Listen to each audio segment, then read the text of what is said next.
It's Super Bowl weekend, and the only question left to ask ourselves, can the Chiefs three-peat? It was good, y'all. It's your boy JD6 here with my man. Shout out to KC Sports Authority. Make sure y'all go check that podcast out, man. You heard the man.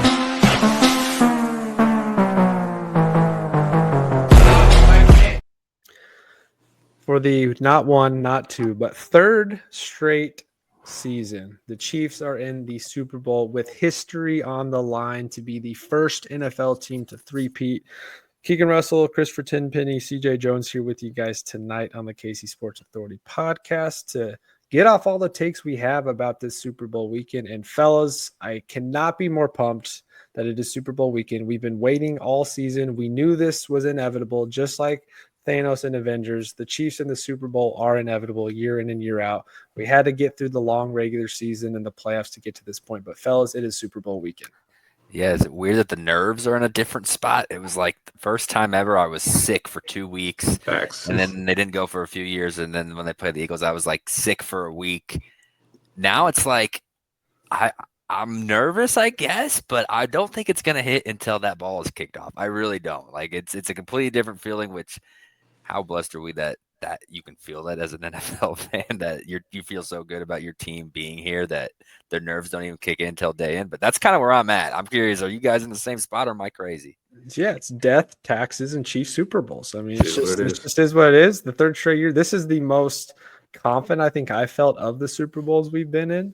And it's just because, the Chiefs, we've been saying it all year, they find ways to win games that other teams find ways to lose. So I have all the confidence in the world. It is a big matchup where we're going to, of course, get into all of it.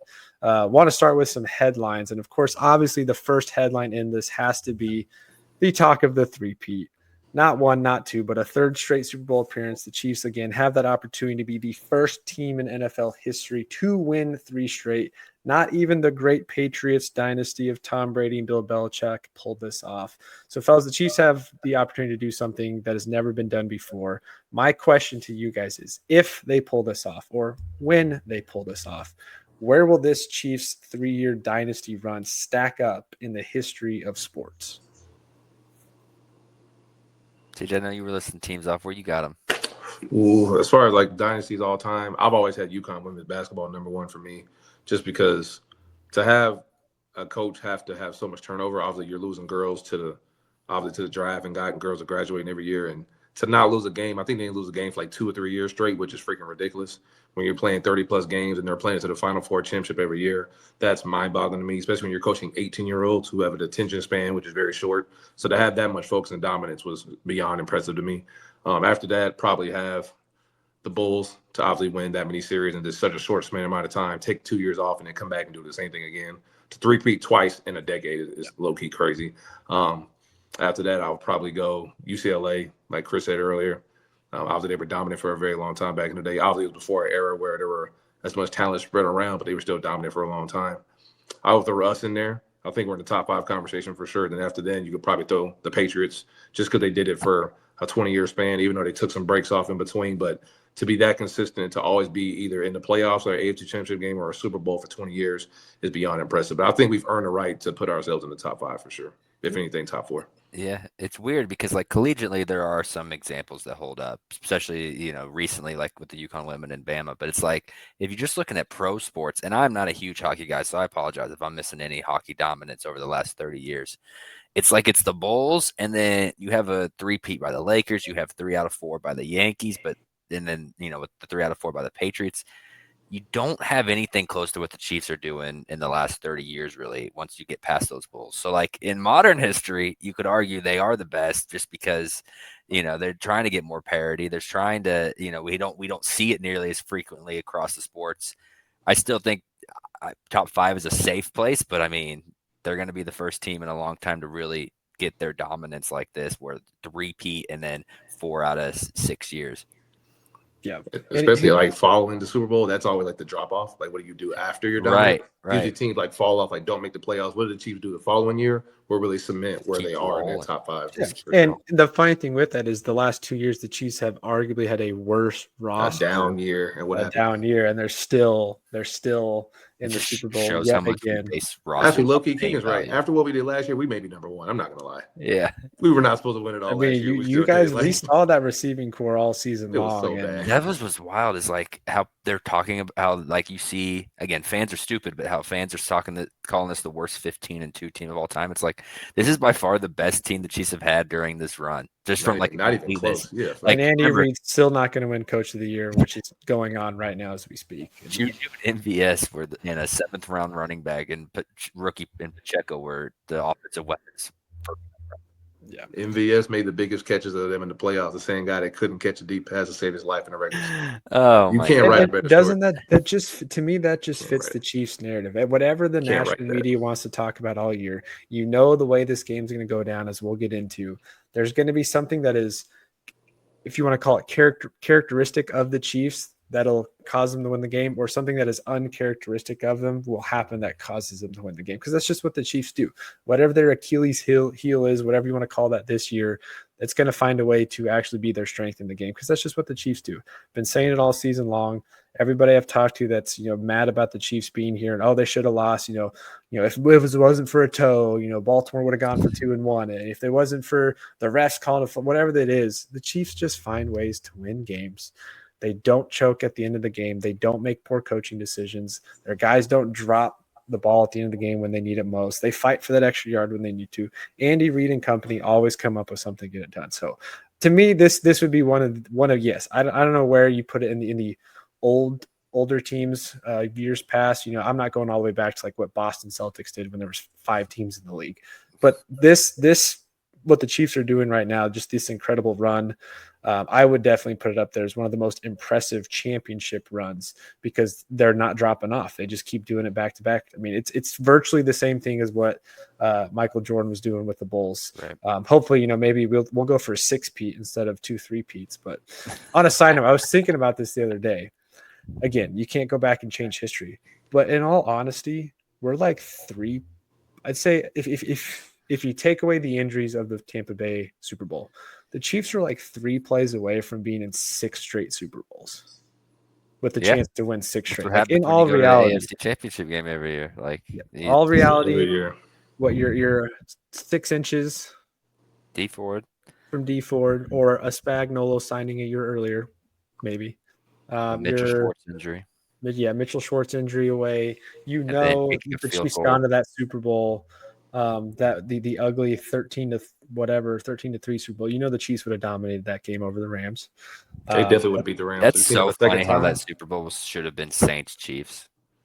Yep, it really should have. And then the Evan McPherson game winner. Again, so you're just, that tells you not only how short the game is when it all comes down to 1 or 2 plays, but the fact that the Chiefs are still here year in and year out, I think just further proves to the success of what they're doing. But outside of the 3-peat there, what other conversations do you guys think will be had or will change? What narratives might change if the Chiefs come out as the 3-peat? Legacy talk, anything like that you think solidifies with a 3-peat victory? You kind of said it already. Yeah, well, I'm shifting gears a little bit. I think it's Saquon is the next one, just because of the incredible year he's had, and that the Eagles made that decision to not chase history, to not chase Eric Dickerson, because they wanted to be in this game. And if they win this game, even without breaking the single season rushing record, we will look back on and call Saquon's 2024 season the best running back season ever. So like, that is I know this is Chiefs centered, but that is, I think, the second biggest storyline today, because there's been such a shift in how we treat the running back position that there's been a little bit of a renaissance this year. You've had like 4 or 5 guys with over 300 carries. We saw what Josh Jacobs did for Green Bay. We saw what Derrick Henry did in Baltimore. Like, if Saquon capitalized this, I'll be really interested to see how not only it does for his legacy going forward, but also just the running back position as a whole. So let's talk about how to stop Saquon Barkley. And maybe stop is the wrong word. Maybe it's slow down. Maybe it's contain. Maybe it's just, distress Saquon a bit to make him struggle. Saquon's gone off just about every single game this year. He's had over 100 yards in almost every single game, I think, except 1 or 2. His over-under set at 109.5 on FanDuel, We know the Chiefs are one of the better, I'd say, top 5 run defenses in the league. From a national media perspective, I am still surprised at how much talk I'm hearing that is so pro Saquon and Eagles offensive line, and that the Chiefs defense has no chance at slowing down Saquon, and that if he breaks off a 30, 40, 50, 60-yard run, it's game over. And I don't know about you guys, but like I'm worried about Saquon, but I'm really not as terrified the way the media is making it out to be, that if the Chiefs can't contain Saquon, this game's over. We just know that Spags, he's had a week and a half of preparation, if not more than that. And you're telling me that Andy Reid says, hey, Spags, you have one job this week and figure out how to game plan around Saquon, that he can't find something to slow us down. So to me, I've got some takes on why I think we can slow down Saquon. But yeah, I think point number 2 in this is, if you can't stop Saquon or figure out how to shut him down, slow him down, or whatever, it's going to be a tough game. But how would you guys approach slowing down Saquon from a Chiefs perspective? I mean, from like an X and O standpoint, you're going to see a lot more underfronts. Obviously, and I think when people say set the edge is correct, but honestly, when you're playing a guy like Saquon, you probably don't want to give him downhill holes to attack. So as a defensive player, you obviously want to press and shift so you can get your eyes off the lineman so you can see, and then you can move, and then you can adjust and react to where Saquon is cutting. But if I'm a defensive lineman, I want to stretch the defense as far as possible. And that's what I mean by underfront. So instead of having 4 down linemen, I want to use 5 this week, because the more gaps you have covered up, and every time Saquon's trying to hit an A gap, a B gap, and he's continuously bouncing it outside, you're giving your linebackers and safeties more time to scrape and get down to him rather than hitting it downhill. Because if he gets on the second level, like you all know, he's damn near impossible to tackle from any linebacker or safety in the game. So I want to stretch him out as far as possible. And not to say he can't make plays on the edge, because obviously he's an amazing back. He's been the best running back in football this year. Probably going to win OPOY this evening, as he should. But when you have that is official as of you saying this. He's already been exactly. announced. See, right on time. Good job. I bet that too before the season. That was a good prop. But no, I think the biggest thing as a defense you're playing Saquon is, don't give him easy targets to hit. So obviously, if any running back, when I give a vision, if I know A, B gap, C gap is open, I can hit it and make somebody miss. That's usually when big plays happen. When you close up one gap, close up another gap, and then close up a third gap, it forces you to bounce it. Use the sideline as a 12 defender. Use it as your friend. So stretch the defense out horizontally. Don't let him get vertical as easy, because the more you do, the easier it is going to him to have big plays. And if you keep him under, I think his average touchdown this year is like 30+ yards, which is crazy to think. So all of his touchdowns essentially long ones for that. I mean, and also you could thank Jalen Hurts for stealing all his touchdowns. So all his short yards. Yeah. But most of the time, Saquon gets in the open field, he usually breaks one. So if you can keep him under his long touchdown average, force him to have to grind it out down the field, and then you can force Jalen into a mistake, I think that's how you stop Saquon Barkley. And if anybody's going to make you play left-handed and do something you don't like to do, it's definitely Spags. So. Yeah. Well, I think we're going to end up in the same spot, CJ. I do worry about the underfronts a little bit, because you bring in that extra defensive lineman. Yeah, you are either A, forcing Nick Bolton and Justin Reed to cover Goddard man the whole time, which terrifies me, or B, you're bringing, Tranquil's probably not out. Tranquil's probably out of the game, and so now you have a nickel, and they can go a little bigger. Like AJ Brown's a big receiver, so I don't necessarily love that with the attack game. So like my approach would just be, let him hit doubles. Like he's going to have a couple 10, 12 yard runs. Tackle him, pursue.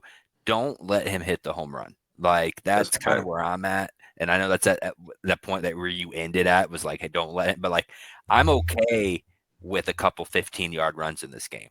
They're just going to happen. It's going to be a nature of the beast. They have the best offensive line. They have the best running back. That's okay. Do not let him get the 50+ yarder. Make sure that Justin Reed and Nick Bolton are tackling and not letting it up, because again, there's so many offensive weapons on this that I am scared. Like Jalen balled out against the Chiefs last time. I know there's question marks, and that the idea of being like, make Jalen beat you is probably a good idea. But at the same time, when you're throwing to the weapons they have, that does scare me a little bit to put all my eggs in the Saquon basket. Yeah. You definitely have to balance. It's definitely a balance for sure. Like certain drives, you have to give these looks. You have to mix it up. You don't give any quarterback the same looks for sure. Right. But I'm with you on that point. Like I would much rather like when you look at the take, it's kind of like deja vu all over again. When Jalen has his 30+ pass attempts games, he usually doesn't. Saquon's usually not having a good day. Right. So if it's me, if it's a 4-quarter football game, Jalen's going to make his plays. Saquon's going to make his plays. I would rather Jalen Hurts have 30+ pass attempts than Saquon Barkley have 20+ rush attempts. So if that's the lesser of two evils, like you said, Saquon hit your doubles, just don't hit any home runs. I don't think Jalen Hurts is good enough to beat me for a 4-quarter football game. Yeah. Maybe make some plays for a half or score a touchdown here or there, but can he do it in the critical moments, especially throwing the ball over the middle of the field, which is normally his weakness. So So not to get into the sports betting side too early here, but usually when Vegas sets a line, they know something, right? Mm-hmm. There's usually something in that. So his over-under is 109, which I think is probably good. I personally think it's been going down. I think it was at 112. It's been going down. Yeah. Saquon usually has a 30 to 50-yard chunk play almost every single game, so he hits his overs a lot. So a number I want to throw out there to you guys for some statistical success here as to why I think the Chiefs can slow him down enough. Saquon's longest rush on average that I'm finding across the sports books is over under 23.5. The Chiefs during this season allowed 8 rushing plays of over 20 yards out of 418 rushing attempts. That's pretty good. The Chiefs also only allowed 6 runs of 25 yards or more, with 3 of those being opposing quarterback scrambles, which that tends to happen. So that to me, 8 times throughout the year, I can't pinpoint all 8 off the top of my head, but 8 times over the course of a 17-game schedule is pretty solid. So that 23.5, I think, is a good spot. And if that's the longest chunk play the Chiefs give up, I think you're in a really good spot here, because Saquon, to me, like Derrick Henry, he gets better as the game goes along. And if you don't allow him that big chunk play, he doesn't have that same burst of momentum carrying him down the field that the energy and adrenaline comes with the big play like that. So I'm not saying you're going to stop Saquon. I don't think we're holding him to, under 65 yards or something like that. We wouldn't surprise me. But I think to me, it's the chunk plays. Can you not give up a day? Yeah, pretty normal. Can you slow him down on a 2nd and 6 that, normally because of this offensive line that he runs behind turns into a 35-yarder? Maybe that's a 14-yarder, like you're saying. And it just completely changes the dynamic of the game when you can hold him to smaller chunk plays. I'm okay. Yeah, again, if he gets 25 carries and they're all 6 to 12 yards and he stacks them up to get to his total, great. But if you're not giving up that long chunk play like we're used to seeing Saquon getting, exactly, I think you're doing fine. And this Chiefs defense, to me, is set up to match up against the Eagles fairly well in that regard. This is a physical team.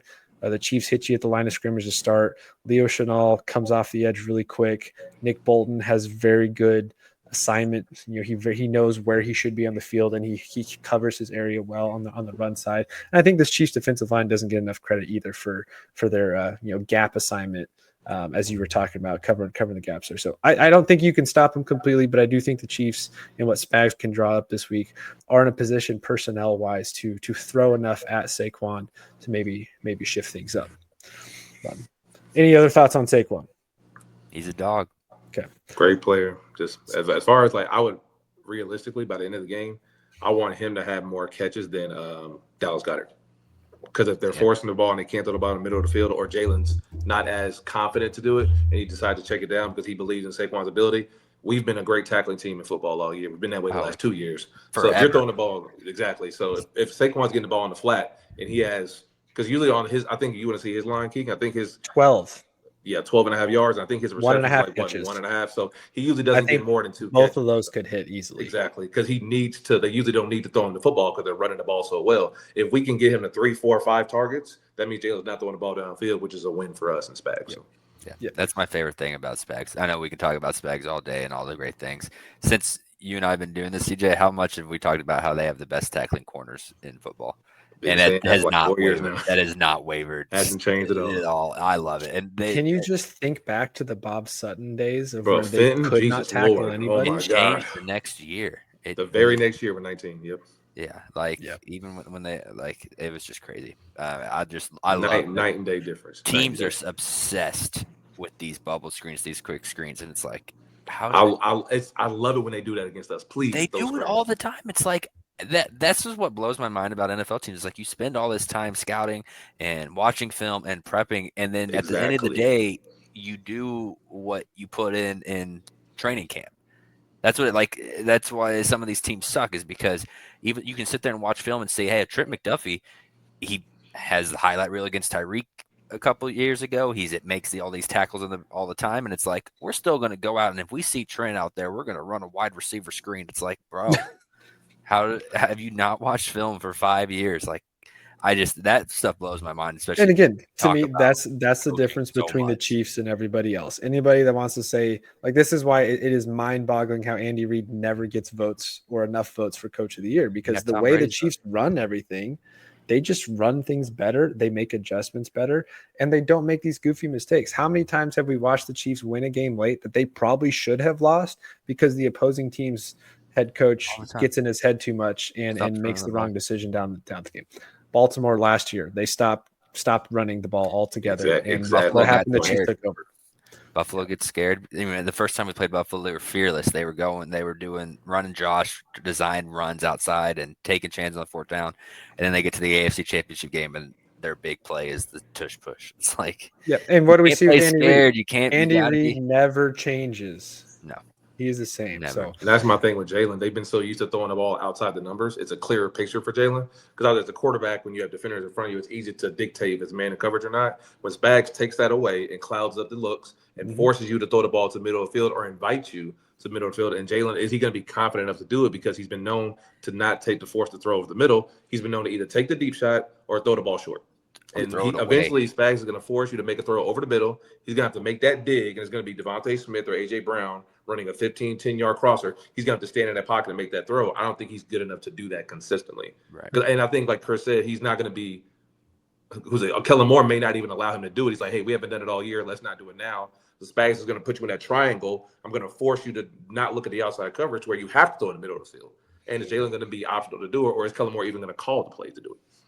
Yeah. So you brought up the pocket here. So that leads me into my next conversation piece. And to me, I think a lot of this game is going to come down to, as cliche as a football term as it is, the battle of the trenches. Whoever wins at the line of scrimmage wins the game. How often, though, does that become so true? Whoever's the more dominant team on the line typically wins.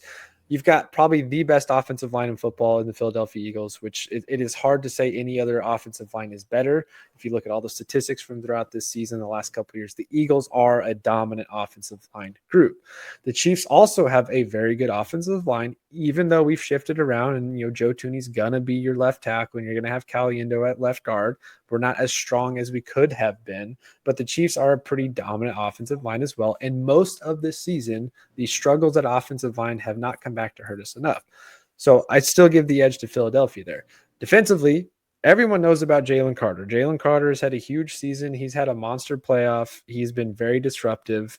And for whatever reason, that has led all of the national media to say that the Eagles defensive line is just going to straight up dominate this Chiefs offensive line. Jawan Taylor's going to be on skates all night. Carter's just going to run over Caliendo, and Mahomes is going to be fleeing for his life.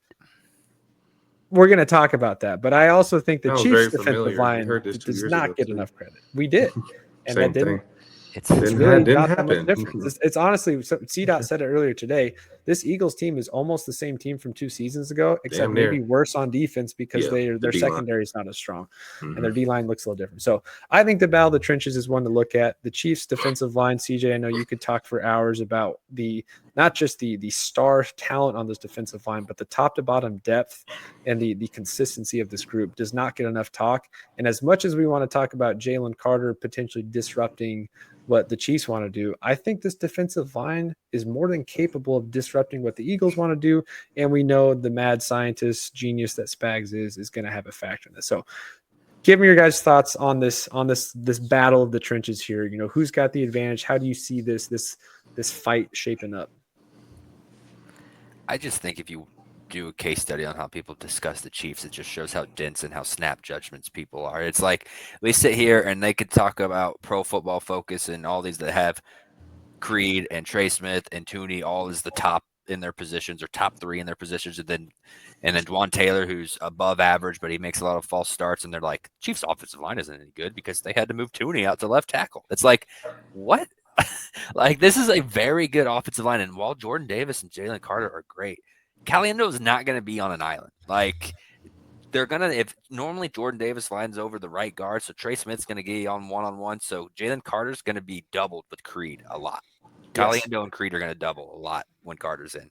So, like, I don't get this notion that the Chiefs offensive line is worse than the Eagles D line. It's like the Chiefs offensive line is better than the Eagles defensive line. Like just because there's name value there more so on the Eagles side does not wow, I can't even speak. It's frustrating me so much. Does not change the fact about how good the 4 offensive linemen for the Chiefs are. And overall, it's like, as far from a talent standpoint, I love what Nolan Smith's been doing. I think Sweat's having a good year as well. These guys aren't Hassan Reddick. They aren't Brandon Graham from 2 years ago. It's not even close. That group, I believe, was number 1 in the league in sacks, right ahead of us. We're number 2 in the league in sacks that year. So obviously, these two teams this year are like middle of the pack in sacks. Neither of us have had a dominant year like we're used to our standards.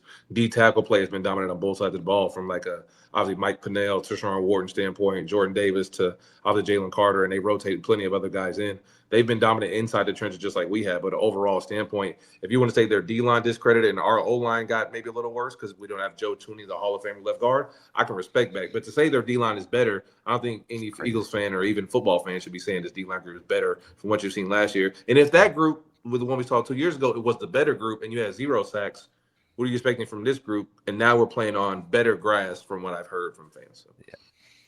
It's side note, that is kind of funny. The Chiefs get their practice facility this week. They lay grass on top because Andy, again, testament to how the Chiefs win, Andy does not want to take any risk on somebody getting hurt on turf.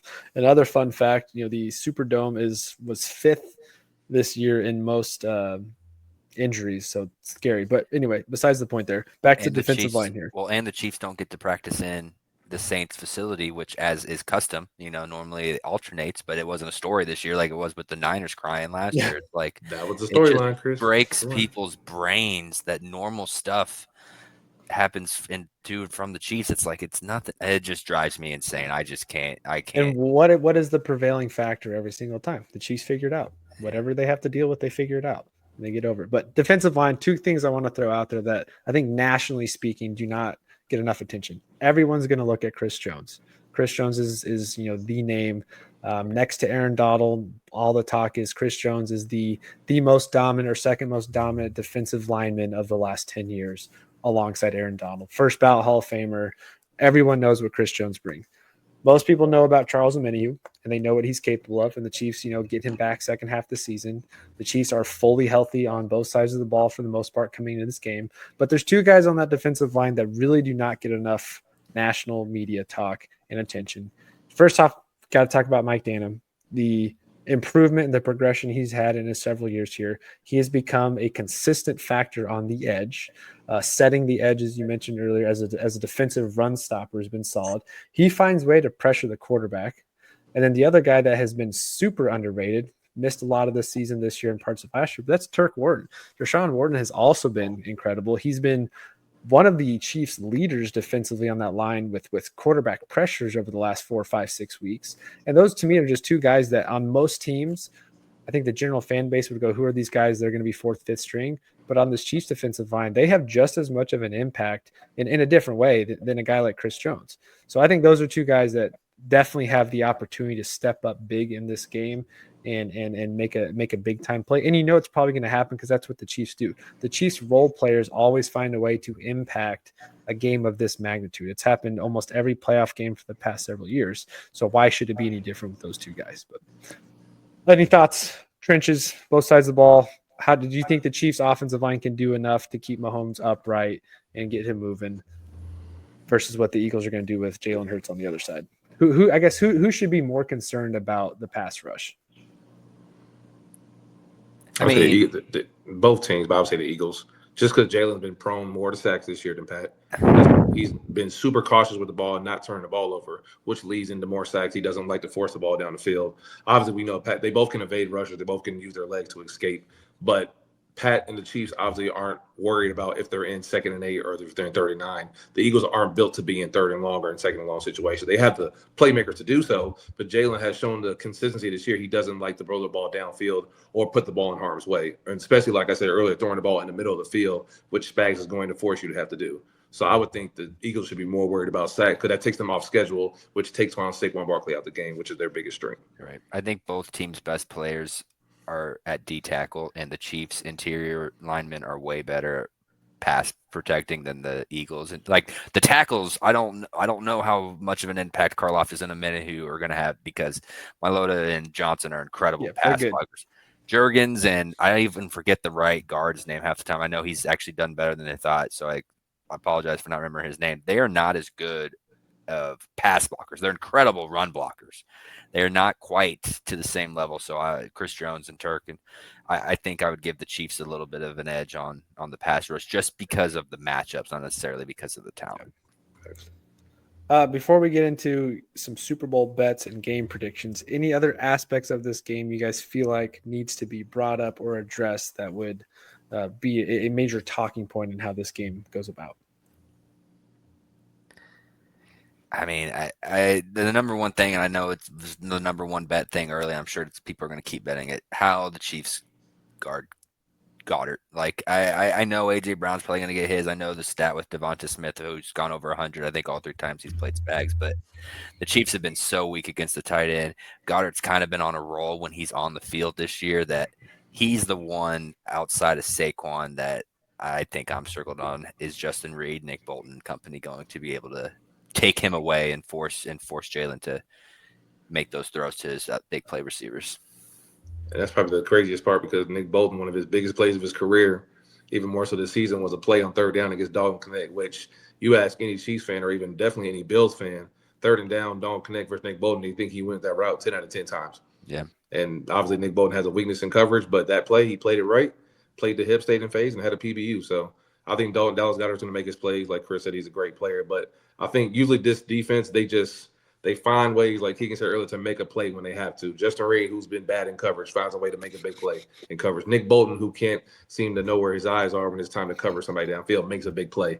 They may make their plays in the beginning of the game, and I think they'll adjust, and I think they'll figure out a way to get off the field, especially on 3rd down, when Jalen is forced to throw that ball, keeps handing it over the middle of the field. His completion percentage is drastically different, throwing the ball outside and inside the numbers. Yeah. I can tell CJ's definitely got NBA on his mind, because Dalton Connect is the new shooting guard for the Dalton Connect. The Kincaid. I was thinking the same thing. I was like, he's talking NBA out here. DK. Yeah. It was a wild week for the NBA, and that is another episode we're definitely going to do over the next week. Yeah. Let's get into some Super Bowl Keegan bets. told me we were going to be talking both. So we are going to talk some NBA over the next week for sure. It's got to happen. It's all my people's gosh, fault. Don't that was the most wild NBA trade deadline week I've ever been. Wild. Anyway, Super Bowl bets, not going to throw all of them out tonight because there's still a lot of lines to look at. But CJ, I want to start with you. What are a couple things you're eyeing in this game to make yourself as well as our listeners some money? I think the biggest thing, obviously, everybody wants to know are like the one play props. So obviously, you look at like some longest reception props. I think there's some that have so many great value. We obviously seen Juju Smith-Schuster, who seemed to show up in the biggest games.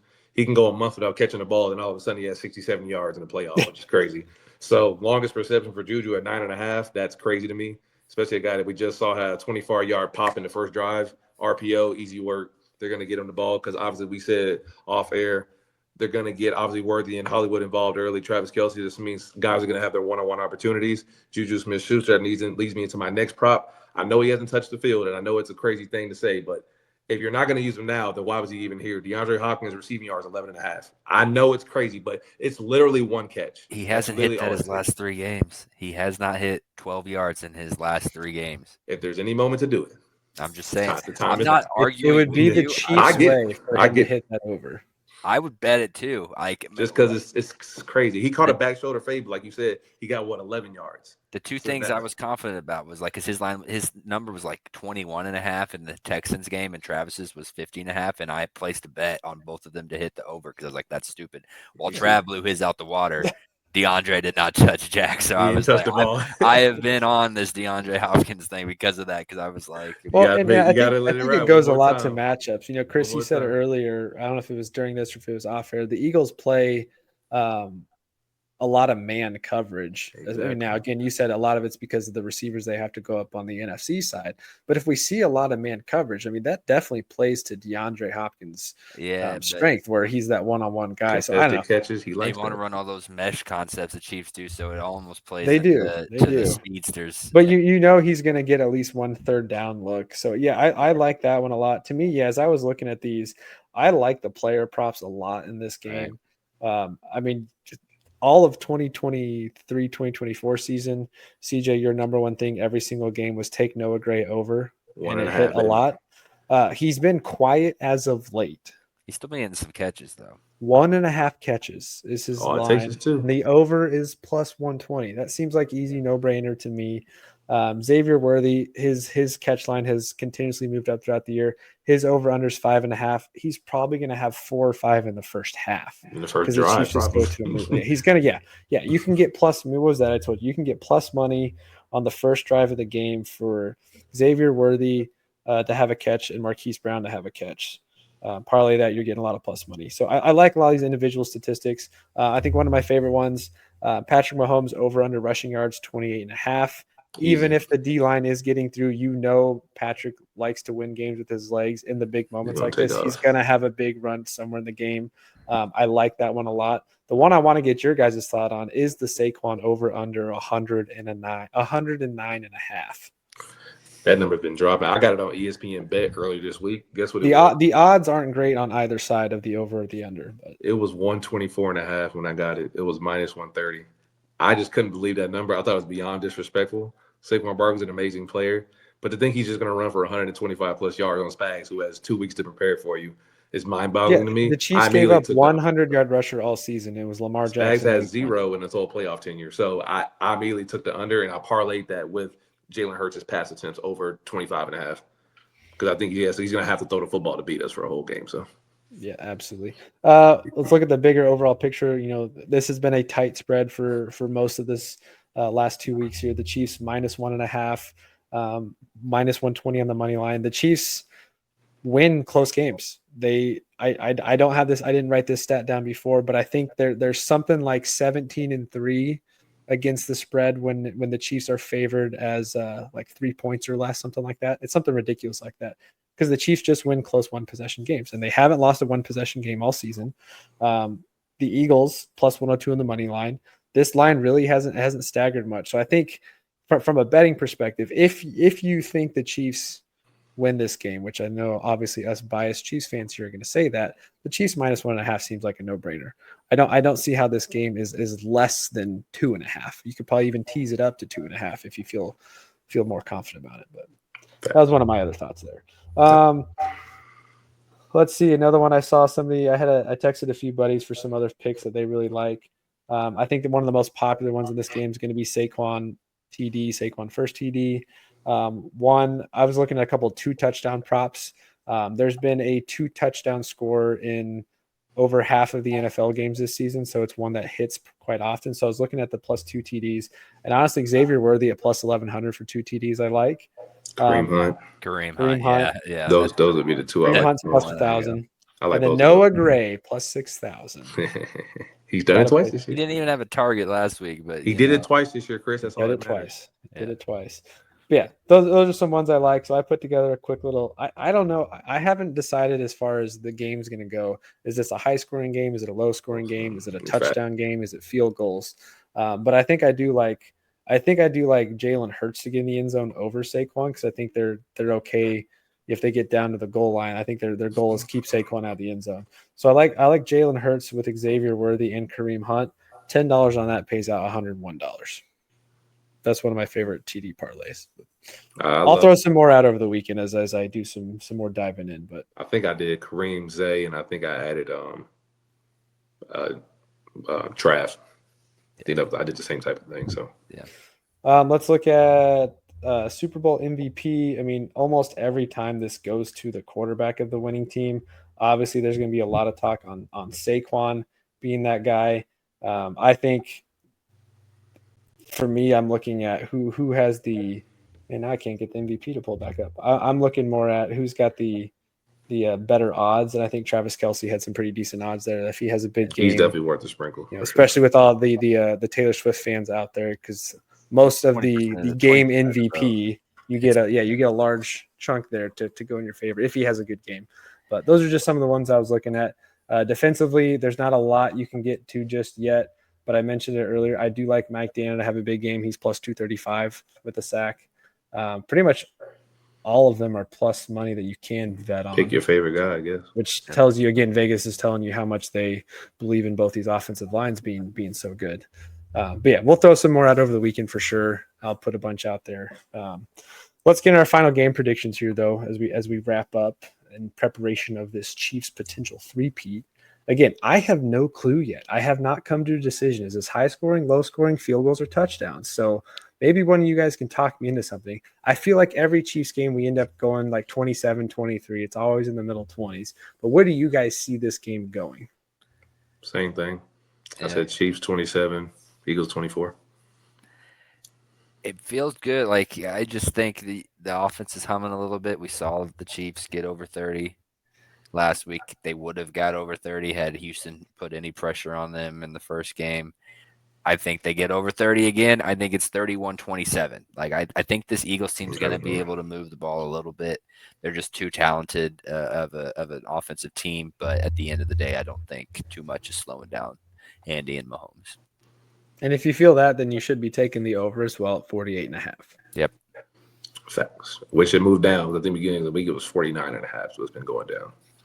I don't know how it goes down. I feel like in today's NFL, the reason we've outside of the weird Rams Patriots game, there's been points in these games. Usually points, facts. So again, last time it was 38-35. Like last year, there was a lot of scoring drives. I know the total score ended up not being high, but because they were settling for field goals. But teams are moving the ball in these Super Bowls. It's just, are they going to get in the end zone or settle for field goals? I like it. I think the more I'm hearing you guys talk about it, I do feel like Harrison Butker's going to be a factor in this game. He comes up big in the playoffs. I haven't found it yet, but if I can get 1.5 field goals made, I'd like the over on that. His kicking total is 7.5. So if you count, I'm going to say he's got 2 field goals in this game. 2 so yeah. I think 27. Gosh, I hate to beat. This is what I say every week, but I feel like 27-23. There's going to be some field goals early, and I think Harrison Butker kicks a field goal late to either seal it or to win it, because that's just how these games go. I don't see a blowout on either side, and I don't see a massive swing of points at the end of the game, because both these teams are – I mean, these are the 2 best teams in the league this year for a reason. That's why they're meeting in the Super Bowl. But again, it's Andy Reid and Patrick Mahomes. I don't know how you could go any other way than Chiefs pulling this out and winning a three-peat. But that's really all I got on this game. I mean, we could sit here for hours like every other talk show this week and just put out hours and hours of content saying the same thing. But to me, it all comes down to Andy Reid, Patrick Mahomes. You've got those 2. The Chiefs are never out, so why bet against them? Facts. Cool. We'll wrap up there.